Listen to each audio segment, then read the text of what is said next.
Prahara, dendam Aira. Dunia Aira, di permukaan, terlihat bagaikan sebuah mahakarya sempurna. Ia adalah arsitek termuda yang menduduki posisi direktur kreatif di salah satu firma arsitektur paling bergengsi di ibu kota. Proyek-proyeknya selalu menjadi berita utama, bukan hanya karena desainnya yang futuristik, tetapi juga karena sentuhan personal yang membuatnya unik. Namun, di balik keberhasilannya, Aira membawa beban masa lalu yang berat. Setiap malam, ia dihantui mimpi buruk yang sama. Suara bentakan ayahnya yang kasar dan tangisan lirih ibunya yang terkulai di sofa. Luka itu membuat Aira membangun benteng di sekeliling hatinya, sebuah penjara emosional di mana hanya ia yang menjadi penghuninya. Aira bertemu Evan Pramudia, seorang pengembang properti yang ambisius dalam sebuah lelang amal. Evan, dengan pesonanya yang tak terbantahkan, memikat setiap orang di ruangan itu.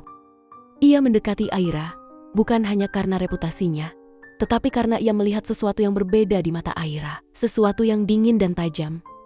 Sebuah tantangan. Evan kemudian menawarkan sebuah proyek ambisius, The Green Oasis, sebuah kompleks apartemen mewah yang akan menjadi ikon di kotanya. Hubungan profesional mereka berkembang menjadi sesuatu yang lebih personal.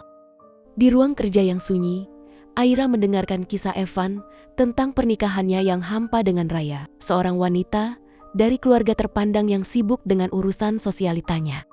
Evan mengaku lelah, merasa seperti seorang aktor yang memainkan peran di depan publik. Aira, yang tahu betul bagaimana rasanya hampa dalam sebuah keluarga, memanipulasi empati yang ia miliki. Ia tidak hanya mendengarkan, ia juga memancing Evan untuk mengungkapkan lebih banyak lagi. Ia membandingkan dirinya dengan Raya, secara halus memposisikan dirinya sebagai wanita yang memahami Evan. Di salah satu percakapan mereka, Evan berkata, Raya tidak pernah tertarik pada arsitektur Aira. Dia bahkan tidak tahu bedanya, Tuscan dan neoklasik. Aira, dengan senyum tipis, membalas, mungkin dia hanya tertarik pada hal-hal yang tidak bisa dia miliki. Kata-kata itu menancap di benak Evan. Perlahan tapi pasti, Evan jatuh ke dalam perangkap emosional Aira. Pemicu utama terjadi pada sebuah pesta amal. Aira, dalam balutan gaun malam hitam, ia melihat Evan sedang berbicara dengan seorang wanita paruh baya. Ada senyum yang hangat dan akrab di antara mereka. Aira menanyakan kepada seorang kenalannya, siapa wanita itu? Dan jawaban yang ia terima bagai sengatan listrik. Itu Laras, ibunya Raya. Dia terkenal di masa lalu karena skandal dengan seorang pengusaha. Jawab kenalannya santai. Dunia Aira seolah berhenti berputar. Semua kenangan pahit itu kembali. Foto-foto ayahnya bersama Laras, surat-surat cinta yang ditemukan ibunya. Dan malam-malam penuh air mata. Balas dendam yang tadinya hanya sekadar ide, kini menjadi tujuan hidup yang membara. Aira tidak lagi melihat Evan sebagai pria yang ia cintai, melainkan sebagai alat untuk menghancurkan Laras dan putrinya. Aira melancarkan rencananya dengan kejam dan penuh perhitungan. Ia memperdalam hubungannya dengan Evan, memastikannya benar-benar terikat padanya. Ia juga menggunakan jejaring sosialitanya untuk mendekati Raya. Aira, dalam peran gandanya, berpura-pura menjadi sahabat dan pendengar setia Raya. Ia mengundang Raya untuk makan siang, memberinya hadiah-hadiah mewah, dan memuji selera fashionnya. Di balik senyumnya, Aira mengumpulkan setiap detail tentang Raya dan pernikahannya. Ia tahu Raya memiliki masalah kepercayaan diri, dan ia memanfaatkannya. Suatu hari, Aira sengaja mengirimkan foto dirinya dan Evan yang diambil saat mereka sedang meeting ke sebuah grup chat sosialita di mana Raya juga menjadi anggotanya.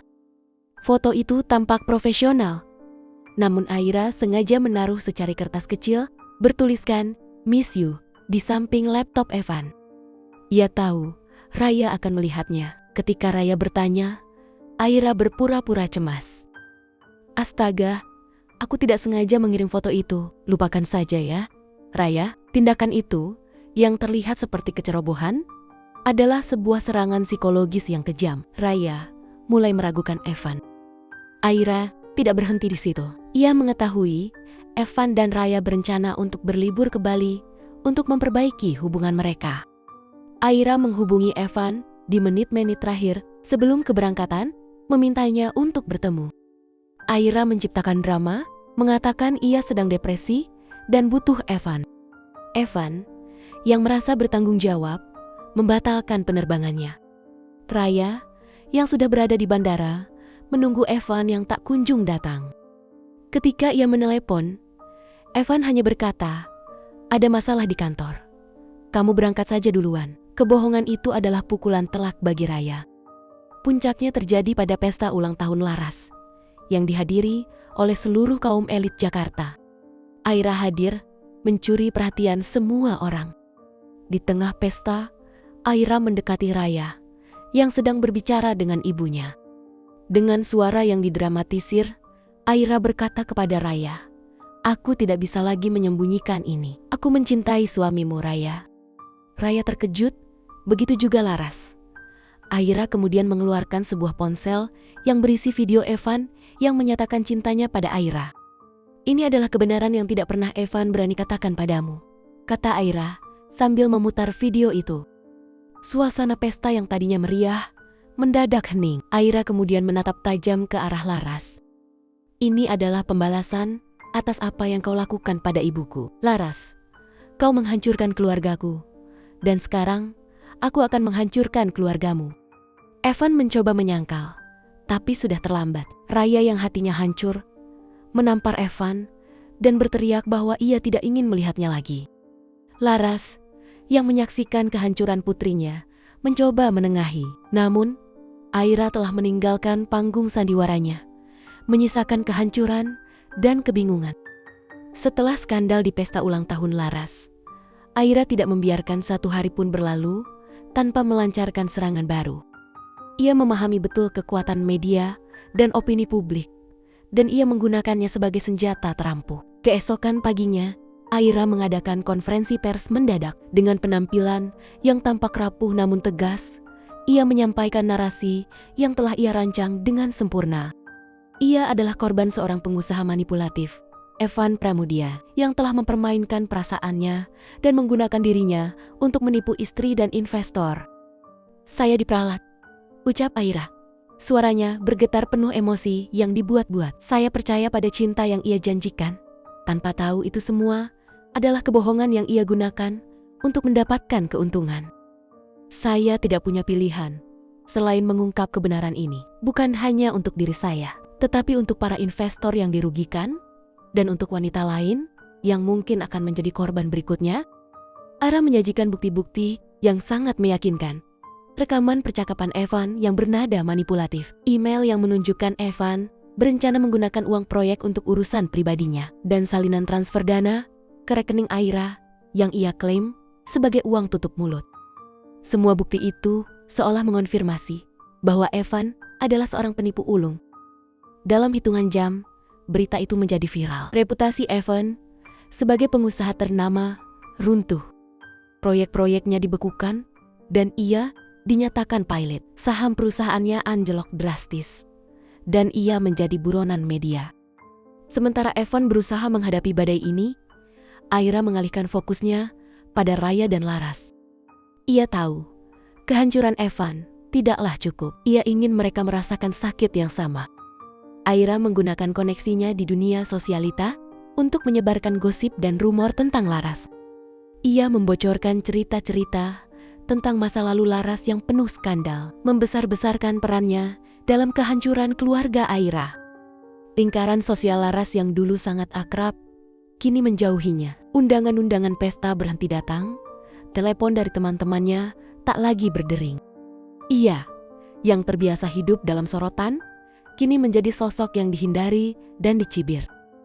Laras, yang sangat terpukul melihat putrinya menderita dan kini dirinya sendiri menjadi sasaran gosip, mencoba menghubungi Aira. Ia memohon pengampunan. "Aira, aku mohon, hentikan semua ini. Apa yang kau lakukan pada Raya dan Evan tidak ada hubungannya dengan masa lalu." Laras mengajak Aira bertemu di sebuah kafe sepi. Aira menyetujui pertemuan itu. Saat Laras datang, wajahnya yang penuh kekhawatiran dan memohon membuat Aira merasakan sedikit kelegaan. "Apa yang kau inginkan, uang? Atau kau ingin aku minta maaf?" tanya Laras. Aira tersenyum dingin. "Aku tidak butuh uangmu, Laras. Dan maafmu tidak akan pernah bisa mengembalikan masa kecilku. Aku hanya ingin kau tahu, setiap kebohongan yang kau buat, suatu saat akan kembali menghantuimu." Aira kemudian mengeluarkan sebuah map. Di dalamnya terdapat kliping koran lama tentang kasus perselingkuhan ayahnya. Aira menunjuk salah satu artikel yang memuat foto ayah Aira bersama seorang wanita muda, Laras, dan sebuah artikel lain yang menceritakan kecelakaan mobil yang dialami ibunya yang diklaim akibat depresi. "Ini adalah awal dari segalanya," ucap Aira. "Kau merebut ayahku. Kau merampas kebahagiaan ibuku. Dan sekarang, aku hanya mengambil kembali apa yang seharusnya menjadi milikku, yaitu kebahagiaanmu dan putrimu."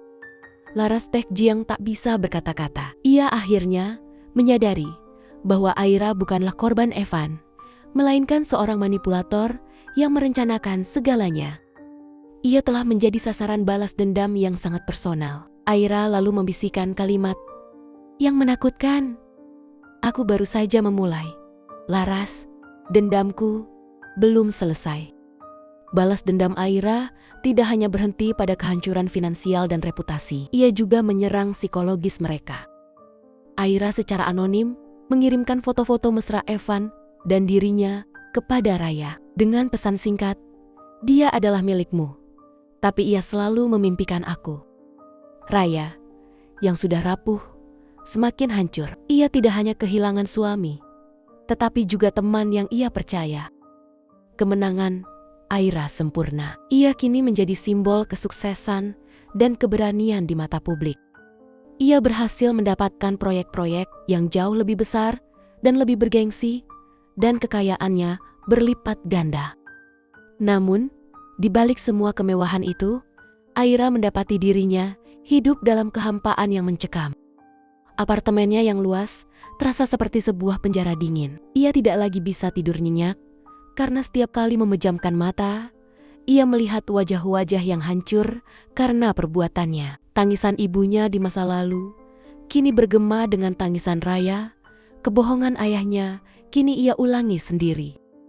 Di tengah kesunyian malam, Aira seringkali memegang sebuah foto lama. Foto dirinya bersama ibu dan kakaknya saat mereka masih utuh. Ia berusaha mencari kembali kebahagiaan dari kenangan itu. Tetapi yang ia temukan hanyalah kegelapan.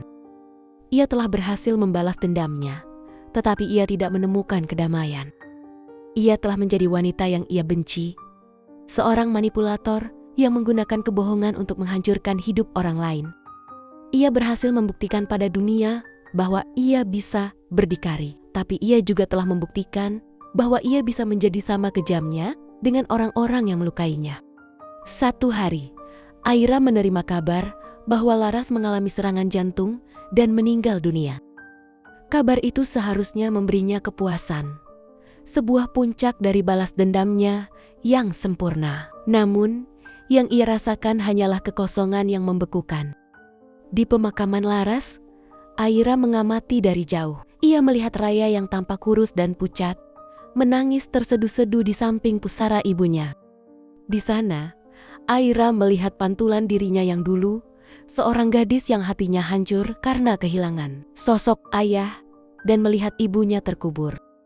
Setelah pemakaman, Raya dengan langkah pelan namun tegar berjalan mendekati Aira yang masih berdiri di kejauhan.